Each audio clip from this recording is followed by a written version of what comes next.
கழுத்தை சுட்டிக்காட்டி பெரியாழ்வார் யசோதை காட்டுறா.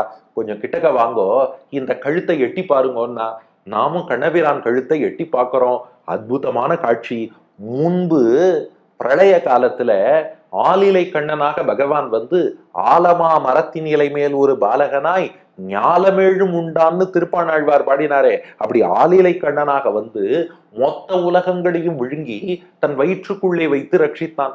மீண்டும் படைப்பு காலம் வரும்போது அப்படியே உந்தி தாமரையில் பிரம்மாவை படைத்து வயிற்றுக்குள் வைத்திருந்ததையெல்லாம் அந்த உந்தி தாமரை பிரம்மா அவர் மூலமாக மீண்டும் வெளியிட்டான். அப்ப ஏற்கனவே இந்த பகவான் தான் சிறு பிள்ளை போல் வந்து உலகத்தையே விழுங்கி வயிற்றில் வைத்த ஆலிலை கண்ணனும் அவன்தான். மீண்டும் பிரம்மா மூலம் எல்லாவற்றையும் வெளியிட்டவனும் அவன்தான்.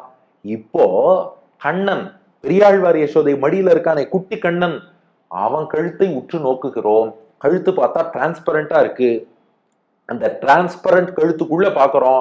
பார்த்தா அவன் முன்னாடி விழுங்கினதெல்லாம் உள்ளே போய் கொண்டு இருக்கக்கூடிய காட்சி தெரிகிறதாம். அடுத்த தடவை கோவிலுக்கு போய் பெருமாளை சேவிக்கும் போதே, ஏன் நம்மாத்து பெருமாளை சேவிக்கும் போதே அப்படியே அந்த கழுத்துல ஒரு நிமிஷம் கற்பனை பண்ணி பாருங்கோ. நாம சேவிச்சுட்டே இருக்கோம், இந்த உலகம் எல்லாம் அந்த கழுத்து வழியா உள்ள போயிட்டே இருக்கு. எவ்வளவு அழகா இருக்கும் அந்த காட்சி. அதைத்தான் அண்டமும் நாடும் அடங்க விழுங்கிய. அண்டம் அப்படின்னா இந்த பிரபஞ்சம், உலகம்னு அர்த்தம். அண்டமும் மொத்த உலகங்களையும், நாடும் இந்த இடத்துல நாடுங்கிறதுக்கு கண்ட்ரின்னு மணவாள மாமுனிகள் வியாக்கியானம் பண்ணல.